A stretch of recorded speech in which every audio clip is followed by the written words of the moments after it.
Жаратканым бизге туура акыл берсин. Кичине алсыраак ойлонушту насип этсин. Шашкан шайтан иши деп айтат эле. Караңыздарчы мына 4-чү беренеде турат, туурабы? 11 участок каралбаптыр азыр. Бир эле мезгилде 11 участок.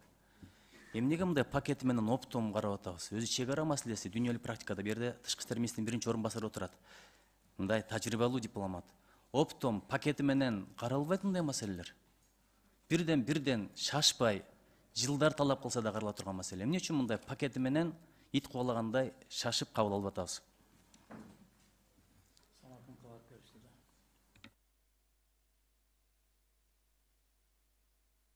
Бул эми мен жогорку кеңешке киргизилди. Киргизилгенден ошол күн тартибине киргизилип каралып атат. Анан тартип менен эле каралып атат бул. Мен түшүнүгүмдө. Мен буга жооп алган жокмун деп эсептейм. Азыр айттыңыз.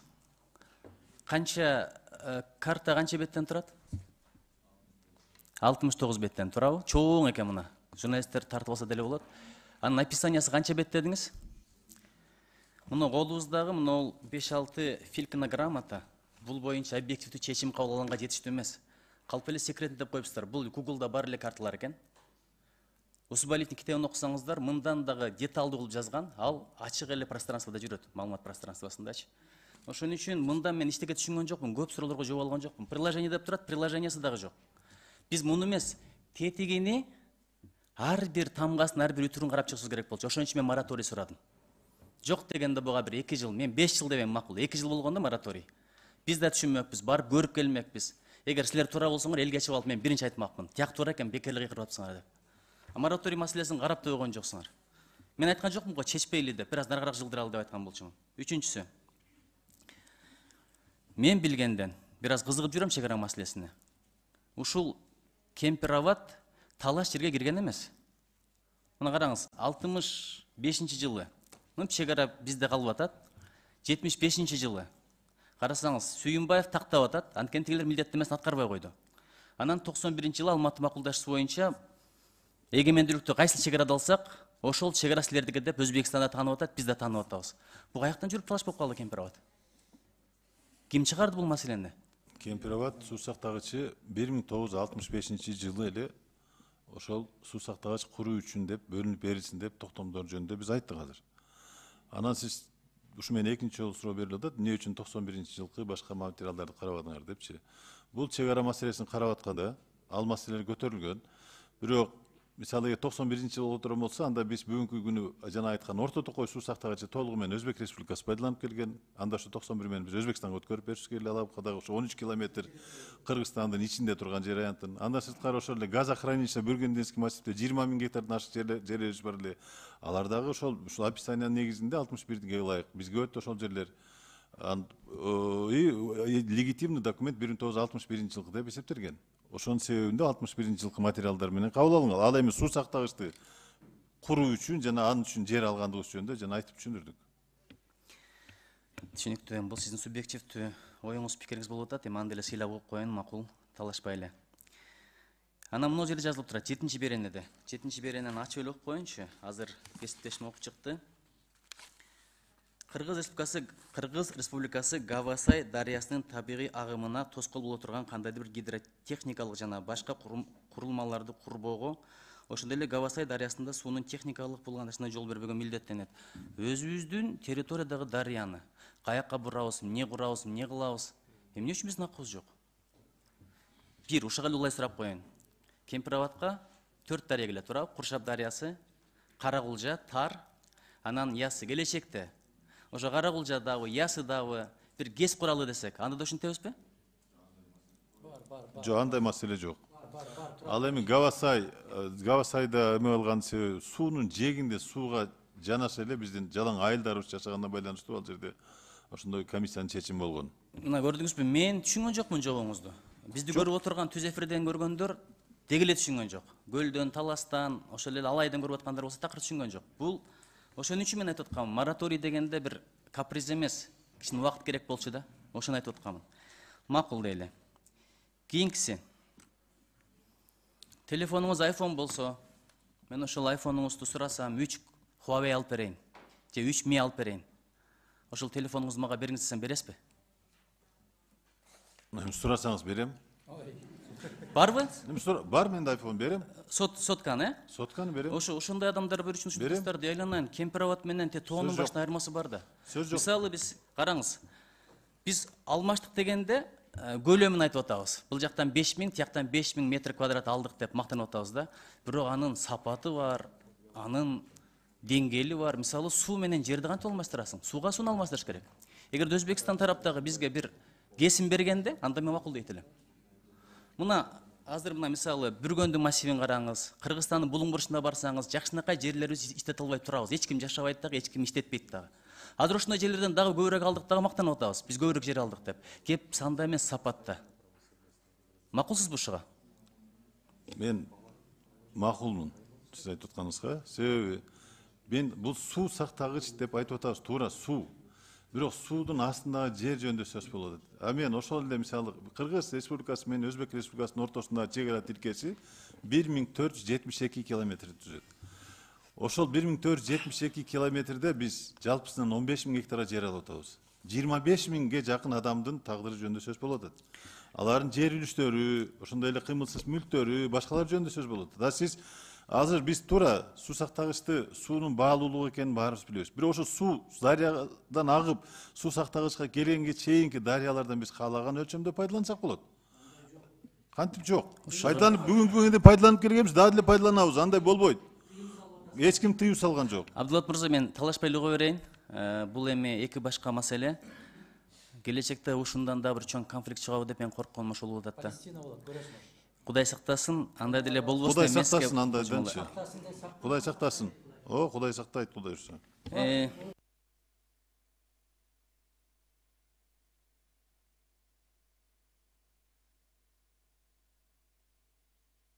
Түшүнбөй атасыңар. Силер өзүңөрдүн деңгээлиңерде түшүнүп атасыңар.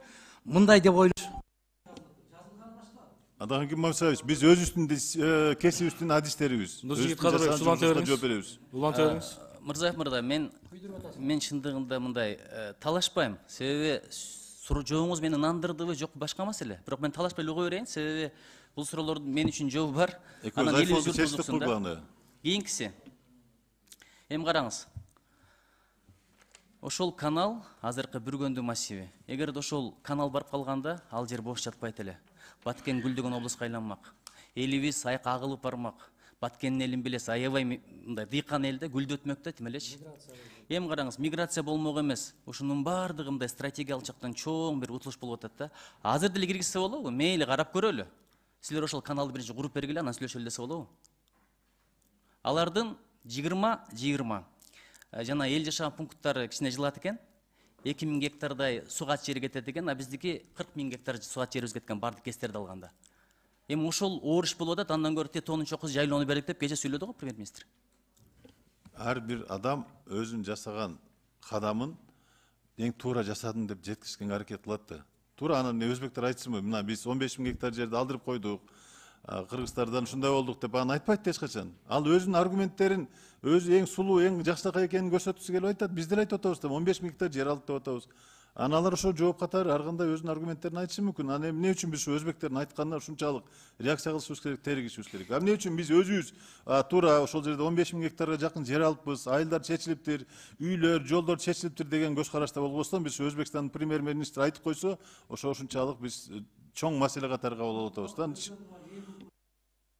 Барып элди уктук го, бардык. Сиздин артыңызда отуруп чогуу уктукку биз. Чоң рахмат. Мына биздин депутатыбыз Улан Бакасов мындай тактап алайын деп сурап атат. Өзбек тарап кандай жооп берди эле деп. Өзбек тарап биз макул эмеспиз деп атат. Бул Акматбек Сүйүнбаев дагы аябай чоң стратег, мыкты жетекчилердин бири болгон. Ушул токтомунан кийин жумуштан кеткен экен. Анткени билесиз, ошол мезгилде кайсыл жетекчинин Москвада таасири күчтүү болчу. Билесиз эми. Политбюрого ким кандидат эле? Рашидов кандидат эле. Биздин деңгээлибиз ага жетпейт болчу. Эми мен эмнеге айтайын деп атам? Эмне үчүн өзбектер айтып атат? Биз макул эмеспиз, токтомдо мындай көрсөтүлгөн эмес. Токтомдо көрсөтүлбөдү эле анда 271 километр канал казып бересиң деп. Аны эмне аткарган жок анда? Карасаң? Ошон үчүн аткарбагандыгы үчүн ошолор чечилгенчекти деп атат. Чечилгенчекти бул маселе мындай болуп турсун деген токтомдун мазмуну ошондой. 271 километр. 65-жылы мына деп атат. 75-жылы мен билгенде мына азыр окуп чыктым колумдан келишинче 77 жылы биринчи мындай проектке заказ бердик деп атат. 12 жылда. Жыл сайын мындай ана мына эмки 5 жылдыкка кирет да алдап отуруп, эң аягында дагы суранган. 140 километрге түшүрүп койбойлубу деп. Ошентип отуруп, жөн эле тилемизип отуруп, ушу заманга келдик, а биз болсо баштан аяк оптом өткөзүп берип атабыз. Кийинкиси. Эми карап көрүңүз. Ошондо бир эле Левобережный канал жөнүндө сөз болгон эмес. Билесизби? Өзгөн Совет абадты, өзгөн Бегабад жолунда куруп бериш керек болчу. Билесизби шуну? Аны аткарган эмес. Яссыга көпүрө куруп бериш керек беле? Эмес, Ясы дарыясында берки айылга, Ана Кызыл айылына. Ана Кызылга куруп бердиби? Куруп берген эмес. Эми элестетип көрүң. Ката кетирген бул айып эмес, бир катан эки жолу кетирген айып. Ошентип эми азыркы президенттин сыйлайм. Мирзиёев аябай даанышман адам, айкөл адам. Бул адам түбөлүк бийликте калбайт да. Эртең бир күн дагы бир адам келсе, знать не знаю деп туруп, жапканын жаап, чапканын чаап койсо, колубуздан бирдеме келеби? Мен ошону айтып атам. Ошондо аткарбаган эми аткарабы? Мына президент бар, биз дагы деле бир ийиңден жылаңга эки жол чактырып атабыз. Кийинкиси. Ошол көпүрө. Жоңуз барбы? Жок, мен жооп берип айттым, сиз ынанбасаңыз дагы айттыңыз, ынанбадым деп. Мен жооп берип коеюн билгенимди.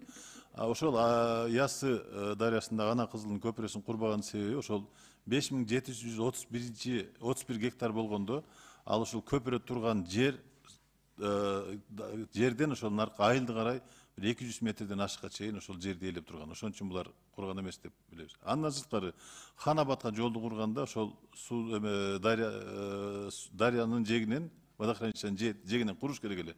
А бирок бүгүнкү күндө биз бер жактан жол салып алдык, анда эле бизге зарылчылыгы жок. Бирок убагындачы бирок курган эмес. Анычы. Биз Союз таркаган салдык. Туура. Бирок туура эми бүгүнкү күндө биз адан ким сабаш. Бүгүн отуруп талкуулап, бүгүн чечип атабыз да бул маселени. Туура. Ушу мезгилге чейин жок, сиз антип бизди туура мындай кемсинтип сүйлөсөңүз, адан ким сабаш. Сиз эмнеге адвокат дейсиз? Биз адиспиз. Биз өзүбүздүн оюбузду туура сөзүбүздү айтсак адвокат болобузбу? Ал туура эмес го сиздин айтканыңыз.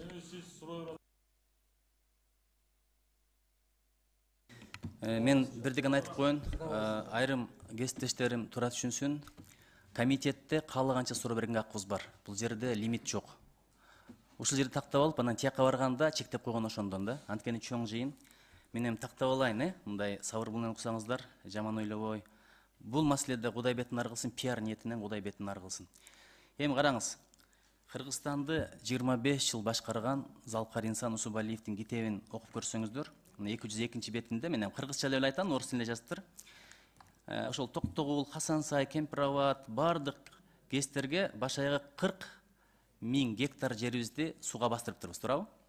Эми ал жактан көчкөндөрдү айтпай эле коеюн, мал чарбачылыгы, экономикалык субъекттерди айтпай эле коеюн. Канча чарбалар иши кылып бизге өтө чоң зыян келген экен. Эми айтып атат ушул жерде. 401 эми ошол 40 000 гектар жерибизди сууга бастырыппыз дагы, баш аягы бир 5 000 гектарга жетпеген компенсация алыппыз. Анын дагы мен так айтып коеюн, 2,4 гектар гана бул сугат жерлер экен. Калгандары баягындай таш баскан, какыраган, азыр өзүбүздү анча-мынча барбаган, барсак да чыдабай басып бере турган жерлер экен. Буга кандай карайсыз? Компенсация болсоң да ошол 40 000 гектардын баарына компенсация сураш керек болчу. Бул маселе көтөрүлдүбү? Жок, туура. Эми биз азыр Токтогул же болсо башка суу сактагычтар эмес, азыр биз кыргыз-өзбек чек арасы жөнүндө сүйлөшүп атканыбызга байланыштуу.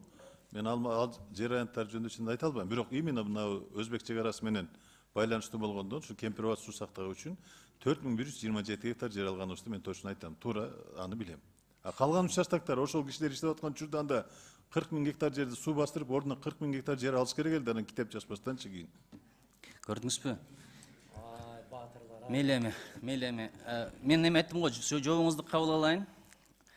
Бул карасаңыз, Токтогул кеси бул биринчи кезекте Өзбекстандын экономикасын иштеп берет. Токтогул кеси курулгандан кийин Өзбекстан 400 000 гектар жерин сугат жерге айландырган. Какыраган, биз эмне деп коет? Какыраган жерлерди. Суу жетпеген кайрак жерлеринчи. 975 000 гектар жерди Казакстан менен Өзбекстан 85% суу менен камсыз болгон жер деген статуска жеткизген. Ошолорго иштеген, мына ол свет чыгарган бул побочный эле эффект. Ошол мезгилде ушулардын бардыгын бирге алып кетсеңиздер, мына бизге бирке жер берди деп сүйүнүп отурбайт элек. Кийинкиси. 900'dө кийин 900 уровеньде кармаганга милдеттүүсүңөр деп чыкпайбы? Эч кандай договор жок эч жерде. Ал 900 деген горизонт бар, а бирок ошонун деңгээлине суну толтуруп берип кармайсыңар деген договор жок. Ошону тактап коюңуздарчы. Эми Кудай бетин ар кылсын, бул ушул бойдон өтүп кетсе, бул маселе сөзсүз чыгат. Эртең бир күндө 900 деп жазылган, ошондон түшүрбөйсүңөр десе, бир учурларда. Анан мен дагы эмнеден коркуп атам? Нар жагына дагы бир ГЭС куруп алып туруп, сууну айдап туруп, давай толтургула десе, анан ошондо көрөсүз. Эми мен азыркы президент, азыркы бийлиги жөнүндө эчтеке айтпайм. Мен чындап сыйлайм. Мен Өзбекстанга келгенде ушунчалык сүйүнгөн адаммын. Бир тууган элбиз. Бирок бир тууганыңызга сиз деле квартираңызды бошотуп берип чыгып кетпейсиз да. Айлык менен араң жашап атасыз, туура? Ошо маселе сөз ошо жөнүндө болуп атат. Анан мындай чечим Өзбекстанга да пайдап келбейт. Кыргызстанда саясат билес аябай күчтүү. Кийинчерээк мен компроватты кайтарып келем деген саясатчылар чыгат. Ошондо чоң конфликтке мындай булак болуп калышы мүмкүн да. Саясатчылар чыгат. Эгер чыкпаса, дүйнөдө геосаясат деген бар, 3-чү күчтөр чыгарат ошондойлорду. Биз чоң минаны азыр өзүбүздүн алдыбызга көз коюп атабыз. Ошон үчүн мен айтып атам, бул маселени шашпай караш керек болчу. Эми негизинен суроолорум бүттү. Негизинен бүттү, эми болсо дагы берербиз. Бирок жакшылап карап көрөлүчү. Мораторий жагын президенттен суранып көрөлүчү. Чындап шаша турган маселе эмес. Анткени бардыгыбыз тарых алдында жооп беребиз, урматтуу Абдулат мырза, сизди сыйлайм. Эртең бир күнү ушул маселе боюнча суракка чакырыларыбыз, бул турган маселе. Ошондо азыркы давай деп аткандар башкача сүйлөйт. Заман көрсөтүп атат. Биз тарыхты эмнеге окуйбуз? Мурда катыларды кийинкилер кайталабайлы деп. Чоң рахмат.